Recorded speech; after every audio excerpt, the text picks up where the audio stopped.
निआरा ढंगरे जन्मदिन पालन कले सोरिशापदा ग्राम पंचायतर सरपंच प्रदीप कुमार राउत। आज उत्कल दिवस अवसर में निजर जन्मदिन को निआरा ढंगरे पालन करछंती ढेंकानाल जिला गौंदिया ब्लॉक सोरिशापदा ग्राम पंचायतर सरपंच प्रदीप कुमार राउत। जिला रक्तभंडार में रक्तर अभाव को दृष्टि रखी यह स्वेच्छाकृत रक्तदान शिविर अनुष्ठित करी पालन करछंती जन्मदिन। उक्त शिविर में निज रक्त देवा सह आखपाख अंचल विभिन्न वर्गर व्यक्तिविशेष 73 यूनिट रक्त संग्रह करिबारे सक्षम होगा सह साधारण लोक विश्वास भार्जन हो पारछंती। मु ओडिया, मो जाति ओडिया, माटी ओडिया, मो भाषा ओडिया। निश्चित भाव में मु ओडिया भाव में गर्वित। आज होची उत्कल दिवस। सारा ओडिशावासी उत्कल दिवस रे नागराज न्यूज परिवार तरफ मु सौम्यरंजन महांती हार्दिक अभिनंदन जनाऊँ। से अभिनंदन आज मध्य सोरिशापदा ग्राम पंचायतर सरपंच प्रदीप कुमार राउत को जनाऊँ जे ताकर एक नियारा प्रयास। आज तांकर जन्मदिन नियारा ढंग पालन कर जन्मदिन। रक्तदान स्वेच्छाकृत रक्तदान शिविर से अनुष्ठित कर जहाँकि बर्तमान 100 यूनिट रक्त देवाई से प्रयास जारी रखिंट। बर्तमान सुधा 60 यूनिट रक्त हो सारा। जो भाव में युवक मन में उत्साह सृष्टि होती रक्तदान करेंगे, रक्तटे दान कर अन्य जीवन बचाइबे।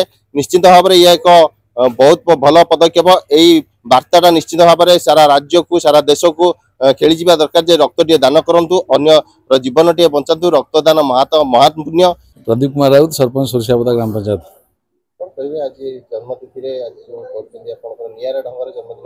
नियारा ढंग किसी नुहे, मु तो प्रतिवर्ष जन्मदिन पालन हुए।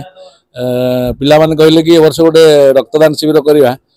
मु कहली खरा दिन अच्छी हो पार न हो पार ना ना, खरा दिन तो रक्तर आवश्यकता बहुत अच्छी। तेणु आम समस्ते चेष्टा करवा सफलतार सहित रक्तदान शिविर को सफल करवा। तेणु आमर जो पिला माने सब अच्छा सेमानकर जो उत्साह देखी मु स्थिर कली कि ए वर्ष मो जन्मदिन रे पंचायत रे एटा होची आम पंचायत रे प्रथम दर पई होची रक्तदान शिविर होची। तेणु मु अत्यंत खुशी जे मो पंचायत रे एवं मोर जन्मदिन रे आज प्रथम थर रक्तदान शिविर आयोजित होती। रक्तदान को युवपीढ़ी गोटे समस्ते सीरियसली नहीं, कारण समस्ते चाहते कि जे माने कौन लोक रक्त बिना न मरतु ना।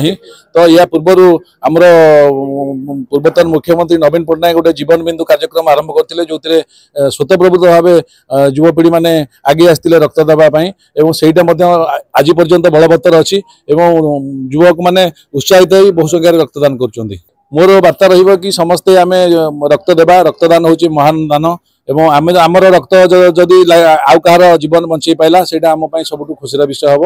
एवं सबू युवपीढ़ी से चाहूँगी जे आजिकल जो विशेषकर अत्यधिक एक्सीडेंट होची एवं रक्तर अभाव रोचे खरा दिने ताकू ए समस्या एटलिस्ट दूर हो पार। अशोक नाथ सोरिशापदा ग्राम पंचायतर रक्तदान मो सान भाईर जन्मदिन आम रक्त देकिनी खुशी अच्छु।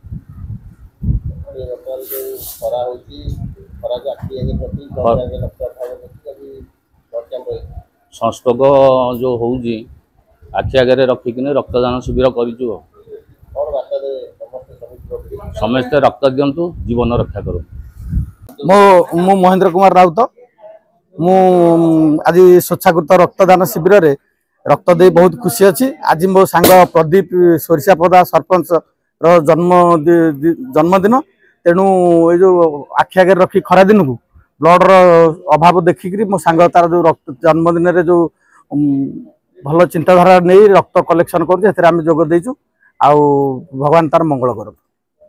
मो रुद्र नारायण साहू, मो घर सोरिशापदा। आम ग्राम पंचायत सरपंचर जन्मदिन तिथि रे खरा दिन को अपेक्षा अने से गोटे रक्त शिविर दान शिविर करिसेंती। चलापथरे समस्त मंगल हो। समस्ते आशीर्वाद करंतु। से समस्त मंगल तांकर भी मंगल हो। एमती प्रत्येक वर्ष जन्मदिन रे किछि ना किछि करी आगो को चलो। ढेंकानाल सौम्यरंजन महांती का रिपोर्ट, नागराज न्यूज।